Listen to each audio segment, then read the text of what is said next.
Hello, welcome back. नमस्कार हां, sorry मला सवय माझ्या चॅनलची. सॉरी. नमस्कार सगळ्यांना. दिसतंय ह्याचा आवाज गेलेला ह्याच्या फ्रेंड्स बरोबर ट्रिपला.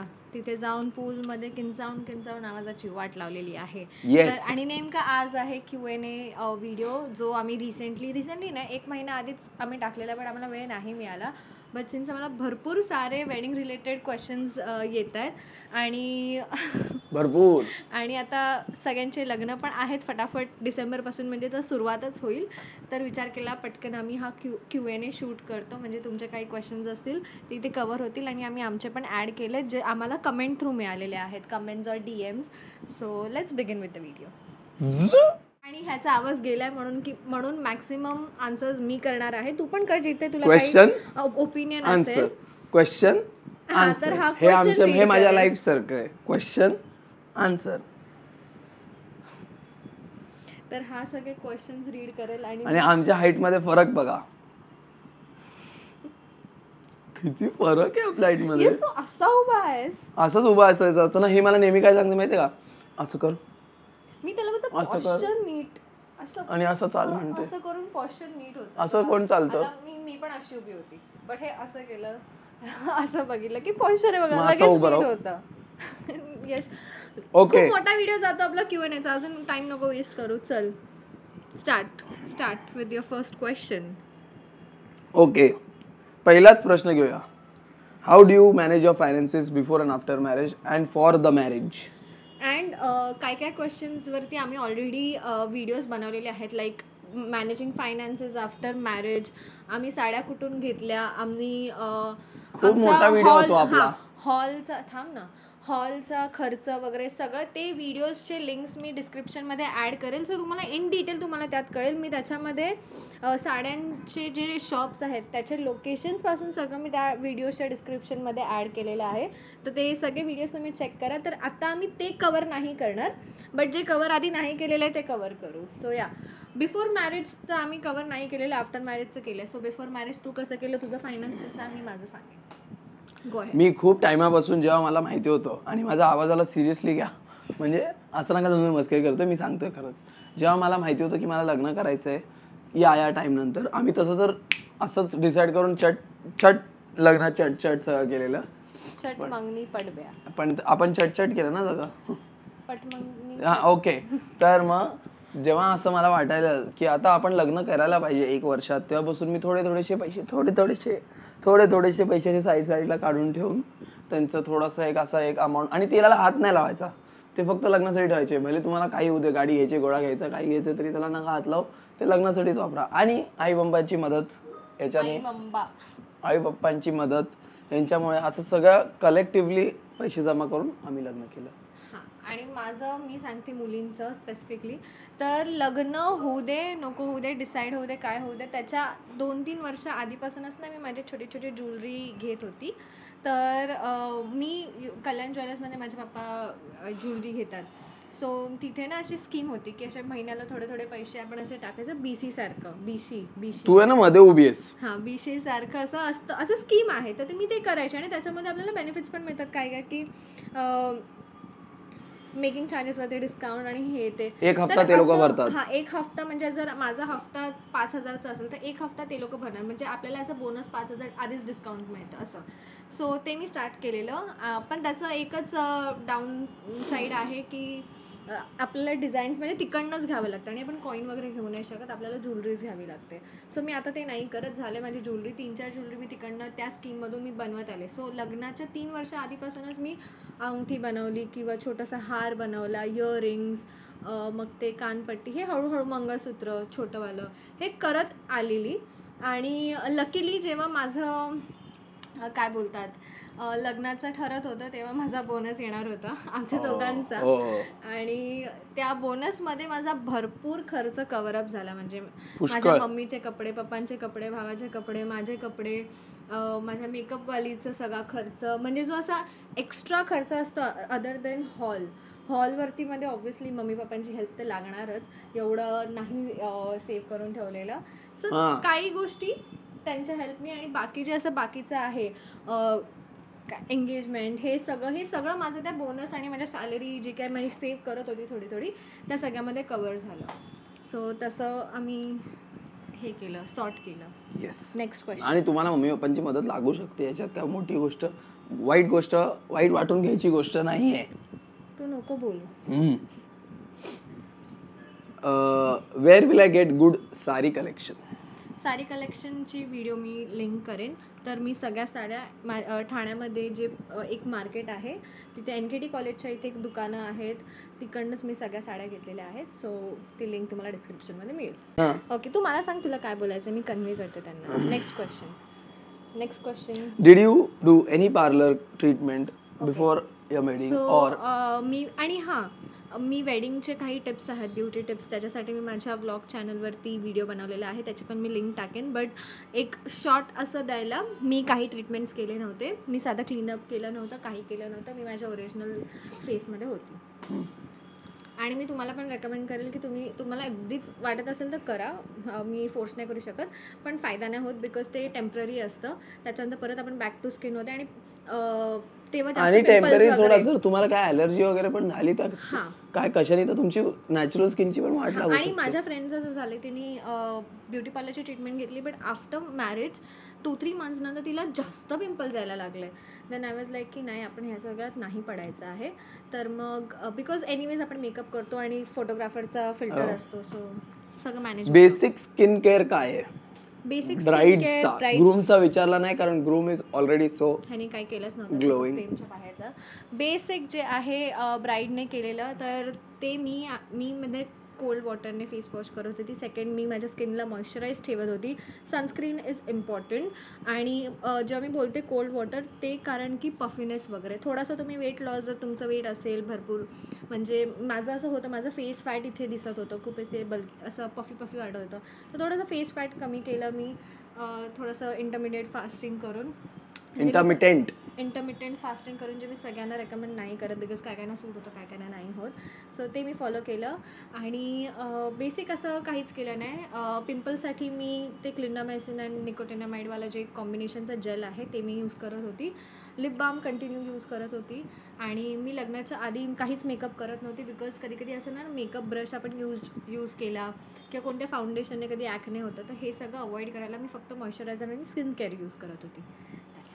येस. तर फंक्शनच्या आधी तुम्ही तुमच्या फोटोग्राफरला कसं आणि किती वेळ द्यायला लागला तुम्हाला, की तुम्हाला त्याच्याकडनं बेस्ट रिझल्ट्स भेटायला? आमच्या लग्नामध्ये ना, आमचं लग्न खूप असं सिम्पल वेमध्ये आणि सॉर्टेड वेमध्ये झालं.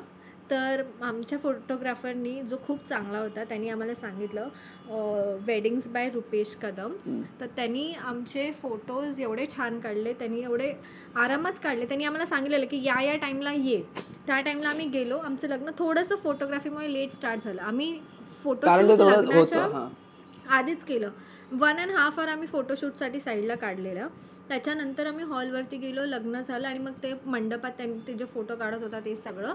बट जे असे बोलतात ना, दोघांचे कपल फोटोज लग्नाआधी, ते आम्ही लग्नाच्या आधी हॉलच्या मागे गार्डन होतं तिकडेच जाऊन लग्नाच्याच दिवशी मागे जाऊन फोटोज वगैरे काढले. आणि एंगेजमेंटला पण तेच झालं. एंगेजमेंटला सगळे हॉलवरती गेलेले, नवरा नवरी गायब. आम्ही फोटोज काढते वेगळ्या गार्डनमध्ये. सो थोडा टाईम तुम्हाला काढावा लागतो फोटोजसाठी. त्याशिवाय नाहीतर मग ना, जर तुम्ही फोटोसाठी वेळ नाही काढला, थोडं लवकर उठा, रात्री लवकर झोपा, पण लवकर उठून ना ते 6:30 आणि 7चं जे ऊन असतं ना, त्यात फोटोज काढा, चांगले येतील. तर जसं ते सगळं गाईड आम्हाला त्यांनी केलेलं. आणि पटापट फोटो काढले आणि मग आम्ही गेलो आमच्या हॉलवरती आणि मग तिथे फोटोज. म्हणून रिसेप्शनला जास्त फोटोज काढायला नाही मिळाले, कारण तोपर्यंत मग आपण पण थकून जातो, वेळ पण नाही उरत. म्हणून जे काय आहे ते आधीच टाईम काढा फंक्शन्स आधी. फंक्शनमध्ये जर तुम्ही फोटोज काढायला गेला तर सगळे इरिटेट होणार, टाईम पण नाही मिळणार, तुमची पण धावपळ. लवकर सांगायचं त्यांना, किती सांगत बसले त्यांना, बोर का करते त्यांना. Next question. माझ्या वेडिंगला 6 महिनेच राहिलेत, काय काय प्रिपरेशन केलं पाहिजे मी या 6 महिन्यात, प्लीज मला सांगा. 6 महिने काय बेस्ट ट्रान्सलेट केलं ना, हिने इंग्लिशमध्ये लिहिलेलं, मी मराठीत सांगितलं. हां. सो 6 महिन्याच्या आधी ह्यानी तर काहीच केलं नव्हतं. मी सांगते मी काय काय केलेलं. मी 10 वर्षापासून तयारी करतोय. मी 6 महिने आधी, पहिले तर आमचं लग्न 3 महिन्यातच झालं. 3 महिन्यातच सगळं. तुमच्याकडे भरपूर वेळ आहे. तुमच्याकडे भरपूर वेळ आहे. तर त्या वेळेमध्ये सर्वात पहिले ब्लाऊजचं ना लवकर करू नका, बिकॉज तुमचं फिटिंग ना चेंज होऊ शकतं. सो ब्लाऊजचं जरा 2 महिने आधी करा, 6 महिने आधी करू नका. आणि स्किन केअर करायला लागा 6 महिने आधीपासून. तुम्हाला जर वेट लॉस करायचं असेल किंवा वेट गेन करायचं असेल तर त्याच्यासाठी तुम्ही स्टार्ट करू शकतात. स्किन केअरकडे लक्ष द्या. आणि कपडे जे बाकीच्यांना द्यायचे आहेत, म्हणजे असं आपण कपडे नाही, सॉरी, गिफ्ट जे बाकीच्यांना द्यायचंय ते तुम्ही घ्यायला स्टार्ट करा. साड्या घेणं तुम्ही 4 मंथ्स आधी स्टार्ट केलं तरी चालेल, बिकॉज ना मग 6 मंथ्स आधीच घेतलं ना तुम्ही तर तुम्हाला असं वाटेल की अरे आता मला बोर झालं, आता फॅशन चेंज झाली, आउटडेटेड झाल्यात साड्या. तर थोडं 3-4 मंथ्स म्हणजे तुमच्याकडे खूप वेळ तुम्ही प्लॅनिंग डोक्यात करून ठेवू शकता की मला फोटोग्राफी कधी करायची, कशी करायची, काय करायची. तर तुम्ही हॉल बुक नका करू. हॉल 6 महिने आधी पैसे अडकून ठेवण्यात काय अर्थ नाही. नाही, बुक म्हणजे नाही, बुक करून ठेवा लागतो. 6 महिने आधी पैसे अडकून एवढं कोण ठेवणार आहे? त्यांना विचारा. युजली हॉल लगेच बुक होऊन जातात. थोडासा ऍडव्हान्स पे करून ठेवा. हॉल वाला बुक थोडासा ठीक आहे. फोटोग्राफर बुक करा, मेकअप आर्टिस्ट बुक करा, बिकॉज मेकअप आर्टिस्ट भरपूर शोधावी लागते, ती ट्रायल विअर घ्यायला लागतं. सो ते सगळं तुम्ही आत्ता लागा.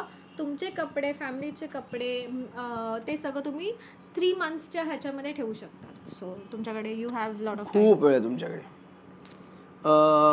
हे आता मला माहित नाही, हे ब्लॉगिंगसाठी तुम्ही विचारताय की तुम्ही रीलसाठी विचारताय की तुम्ही लग्नाच्या कॅमेऱ्यासाठी विचारताय, पण मी कॉन्फिडेंटली कॅमेऱ्याला फेस कसं करायचं, मी खूप नर्वस होऊन जाते जेव्हा मी कॅमेराकडे, जेव्हा कॅमेरा माझ्यासमोर असतो आणि ते विजिबल आहे कॅमेरावर.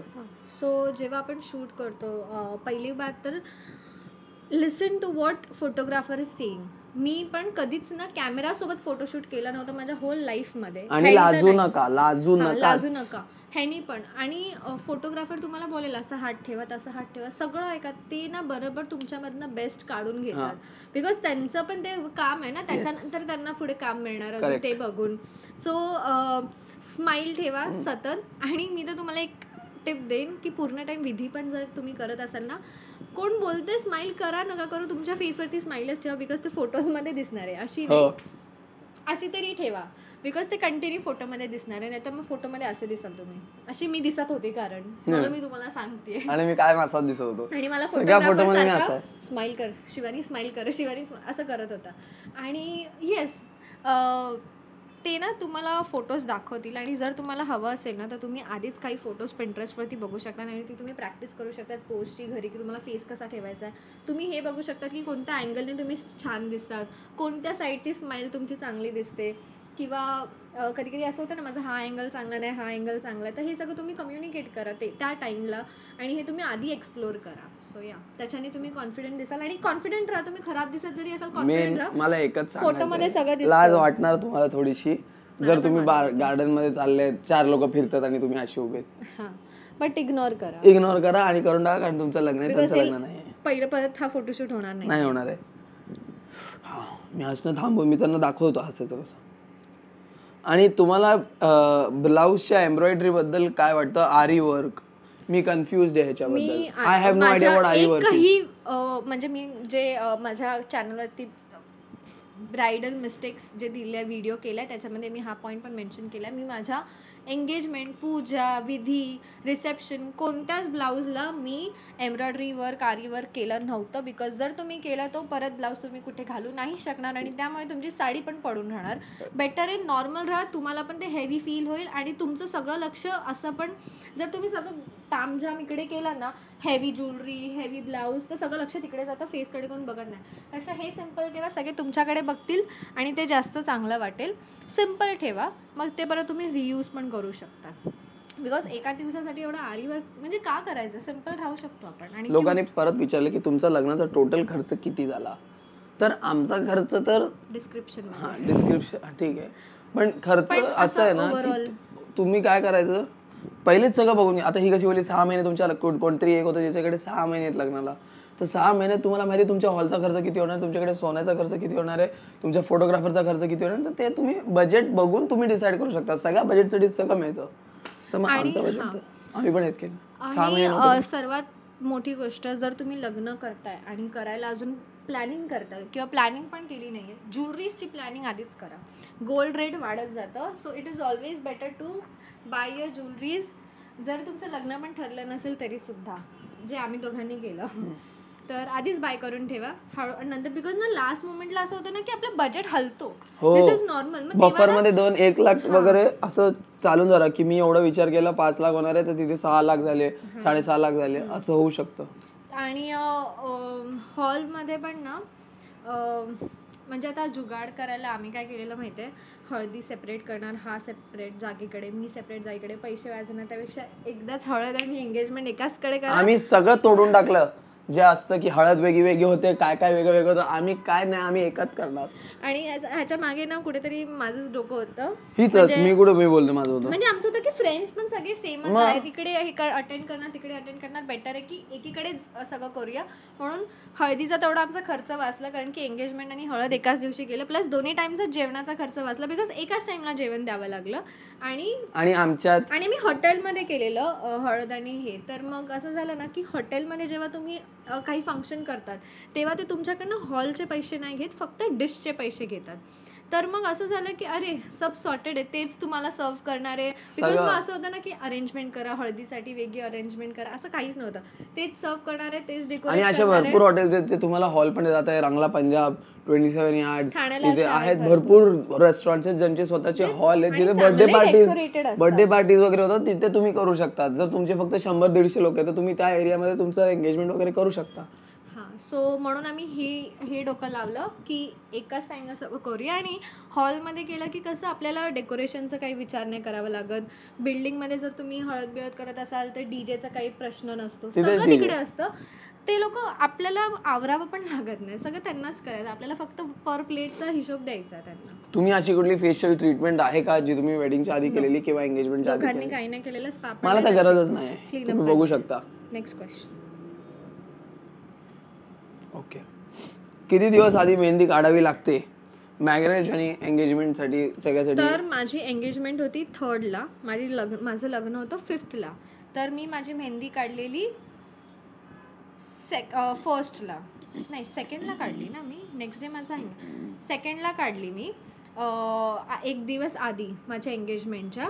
आणि 2nd ला म्हणजे 3 दिवस अगोदर लग्नाच्या. पण ती नंतर रंगते पण ना, मग त्यासाठी किती दिवस? लग्नापर्यंत ती ब्लॅक झालेली आणि ती निघायला आलेली, म्हणजे निघाली नव्हती, बट अशी असं ना मेहंदी जेव्हा एकदम एक्स्ट्रीम डार्क होते त्याच्यानंतर ती निघायला लागते. तर तशी माझी लग्नात झालेली.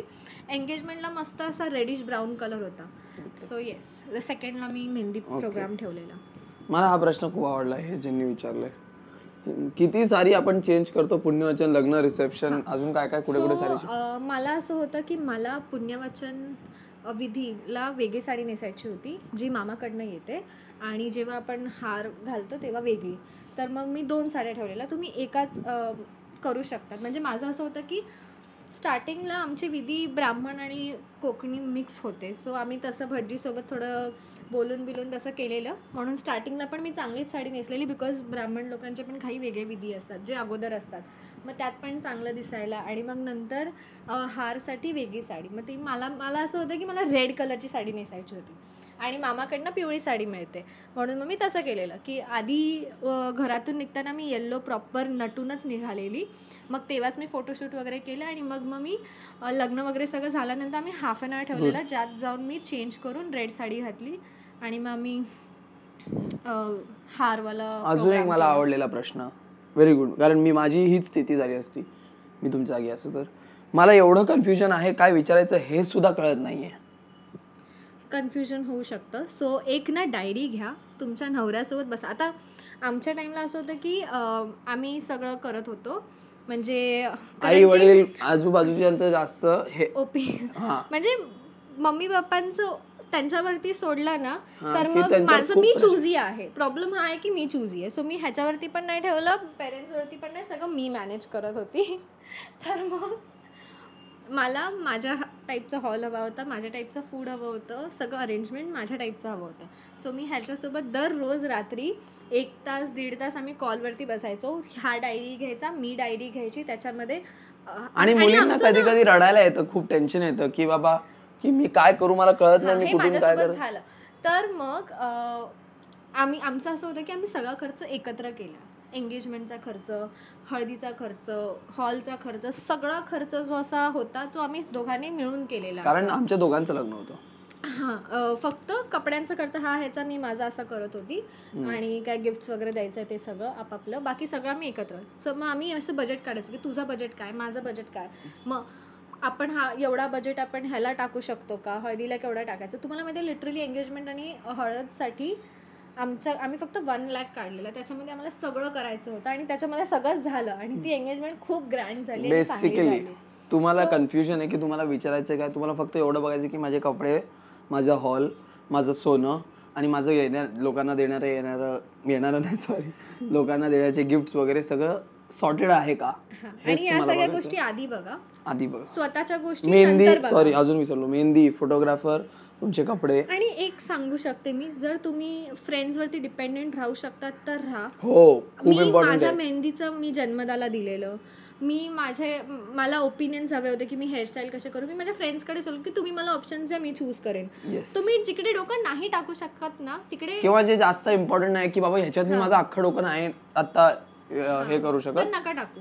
फ्रेंड्सना सोपवा, बिकॉज त्यांना तुमची टेस्ट माहिती असते, तर मग त्यांना हे करा. आणि पेरेंट्सना काय सोपवा, विधीच्या टाइमला काय काय लागणार आहे विधीच्या टाइमला काय काय लागणार आहे ते तुम्ही अरेंज करा. मग आम्ही काय काय गोष्टी जे आमच्या हातात होत्या ते अरेंज करत होतं, बाकी डिस्ट्रीब्यूट करा, एकत्र लोड घेऊ नका. आणि मी का म्हणते की आधी बाकीच्या गोष्टी कव्हर अप करा, कारण की मग तुम्ही जेव्हा एंडला तुमच्या स्वतःचं मेकअपचं कपड्यांचं बघा ना, तेव्हा तुम्ही माइंडमध्ये फ्री असाल. म्हणून आधीच हॉल, ज्वेलरी, मेहंदी, एंगेजमेंट सगळं करून घ्या. सॉरी मी खूप बडबडत असेल तर. त्यांना बोल, मला काय. Next question. Best shopping shop for saris in Mumbai, ज्याच्या आम्ही ऑलरेडी उत्तर दिलेलं आहे की कुठलं असं एक दुकान नाही जे बेस्ट आहे, तुमच्या लोकॅलिटीमध्ये शोधा तुम्हाला भेटेल. एक्सपेन्स किती झाला हे पण आम्ही आधी सांगितलेलं आहे. किती मंथ आधी प्रिपरेशन स्टार्ट केलं, 3 मंथ आधी. मी ज्वेलरी कशी बनवली ते हिने सांगितलं की कल्याण ज्वेलरमध्ये तिने हे, आणि हे खूप आधीपासून ज्वेलरीचं चाललंय, असं नाही की 3 महिने आधी विचार केला आणि चालू केलं. म्हणून हे तुम्हाला सगळं, भले तुमचं लग्नाचं आता हे नाही की 1 वर्षानंतर मी लग्न करणार नाही, 2 वर्षानंतर करणार नाही, आतापासून तरी सोन्याचं तुम्ही थोडं थोडं चालू करू शकता, कारण ते फायद्याचंच आहे. स्टार्टिंगला तर जेव्हा मी एवढं अर्न करत नव्हती तेव्हा मी 2-2 हजारचे हफ्ते ठेवलेले, त्याच्यानंतर मग 5,000, मग 7,000 महिन्याला. आणि असं मी त्यांचं कसं असं म्हणजे 11 मंथ्सचं करू शकतात असं, मग त्याच्यामध्ये मग छोट्या छोट्या गोष्टी, मग असं होतं की महिन्याला 2-3 हजार तर काढूच शकतो साईडला. 1 मिनिट, कारण की मग नाहीतर लग्नावरती अगदीच एकदम बर्डन येतो. तुम्ही बॉडी केअर काही केलेलं का, तुम्ही स्किन ग्लो कशी केली, आणि pre bridal hacks that you followed. Wax पण नाही केलेलं. आय वॉज लाईक ओके, आता आहे. आणि कारण की मेहंदीमध्ये एनिवेज दिसलं नाही, म्हणजे मेहंदी इथपर्यंत होती, मग काय दिसणार आहे माझे, मी वॅक्स आणि ब्लाऊज नंतर इथपर्यंत. आणि एकतर मी कधी शेव केलं नाहीये, मला भीती वाटते, मग मी फक्त वॅक्स पण नाही केलेलं, मी अशीच nobody care, nothing. Yes. हा पण मला प्रश्न खूप आवडला. Any tips for the bride to be before marriage about the change in lifestyle, people, घर. आता ह्याच्यासाठी I am not the correct person, कारण we are the only people in this house. So मी काही ओपिनियन नाही देऊ शकत, पण मी तुम्हाला सांगतो, एक्सपिरियन्स नाही केलाय. तसं पण मी पण नाही सांगू शकत, मी मुलगी नाही, मला तुमचं फिलिंग आपण कनेक्ट नाही तेवढं करू शकणार. सो इथे आल्यानंतर पण मला तुमचा प्रश्न खूप आवडला. ह्याचे काकी वगैरे होते जेव्हा ओके विथ एव्हरीथिंग. सो म्हणजे सख्खी काकी आणि ह्याचे भाऊ होते, सख्खे काकाचे मुलं. सो दे वर ओके विथ एव्हरीथिंग. तर मला असं कधी हे नाही झालं की अरे ह्यांना नाही मी हे करू का, मी ते करू का, काय करू. आणि ते चिल होते एकदम. सो असं काय वाटलं. याचं बेस्ट आहे की तुम्ही तुमच्या नवऱ्याला विचारा की मी हे असं केलं तर काय वाटेल तुझ्या आईला किंवा वडिलांना किंवा घरच्यांना, आणि तो जे सांगेल त्याच्यावर विश्वास ठेवा. उगाच असं करू नका की नाही अरे मला वाटलं की हे नाही चालणार म्हणून मी हे नाही केलं. एक टिप देऊ शकते की तुमच्या घरी जे असेल वातावरण ते तिथे नसणार आहे. सो ऑलवेज बेटर आहे की तुमच्या हस्बंडला विचारा आणि लगेच ना ट्रिगर होऊ नका जर तो बोलला की अरे हे नाही चालणार. का माहिती, बिकॉज ते एकदमच वेगळं, ते घरच वेगळं आणि त्याला माहिती तुम्ही तसं वागा, हळूहळू करून ग्रॅज्युअली ते होईल नीट. हळूहळू करून तुम्ही ते म्हणजे कधीच त्यांनी ते एक्सपिरियन्स नाही केलंय कपड्यांबद्दल असू दे किंवा वागणं बिगणं किंवा जेवणाची स्टाईल पण, तर हळूहळू तुम्ही ते करा. अगदीच करायला गेलं तर तुम्हाला पण प्रॉब्लेम होईल आणि मग समोरच्यांना पण प्रॉब्लेम होईल. इकडे बघ. I have my wedding in February 2025. Excited आणि नर्वस आहे मी ह्या फिलिंग सोबत कसं डील करू. Very good question, I like the question. मी सांगू, फील कर हे फिलिंग्स परत येणार नाही आहेत, हे फील कर. मी पण फील केले बिकॉज होऊ दे फील. हां, होऊ दे, जस्ट फील इट. काय असं घाबरू नको की अरे काय होणार आहे, घाबरायला नको. बघितलं ना, मला ढकलते, मला फ्रेम मध्ये घेत नाही, मध्ये उभी आहे, हे असं होतं नंतर. तुझंच चालणार आहे सगळं, घाबरायला कारण ती होणार. मुलगी आहे जिने विचारलं, हे तुझंच चालणार आहे सगळं, म्हणून तू काहीच विचार करू नको, मजा कर. हां, हे फिलिंग्स फील कर. काही म्हणजे टेन्शन्स होणार नाही. एंडला लग्न तर होणारच आहे आणि मेन म्हणजे हॉलवरती कोणी प्रेशर टाकलं, जस्ट इग्नोर. हा पाहिजे तर हेडफोन लावून मेकअप करायला बस, कोणाचंच ऐकू नको, जस्ट इग्नोर. Yes. आणि आणि हे छोट्या छोट्या गोष्टी ते बोलतात की अरे अपशकुन झाला, की अरे हे राहिलं ते राहिलं, सगळं मॅनेज होतं त्या मोमेंटला, काही होत नाही. एवढेच होते आपल्यासाठी अरे प्रश्न. नाही, कमेंट्स जे आहेत ते वेगळे वेगळे जे आपल्याला येत होते. मी डिसाईड केलं की 30 मिनिट्सची व्हिडिओ झाली, सो अजून एक्सटेंड नको करायला. ते बाकीचे कमेंट्सवरचे क्वेश्चन्स ते सिमिलर आहेत पण म्हणून तुमच्यासाठी आम्ही उत्तर दिलेले जे होते प्रश्न, तसं तुम्हाला काय वाटलं, कसं वाटलं, बरोबर वाटले की नाही, चुकीचे वाटले, काय जे पण वाटलं असेल ते तुम्ही आम्हाला सांगा. मला माहिती आहे तुम्ही विचाराल की लिपस्टिकची शेड काय आहे, तर ही ते आहे, तुझ्या चॅनलवर सांग मग त्यांना. तर ही आहे how are you from inside. I am not good.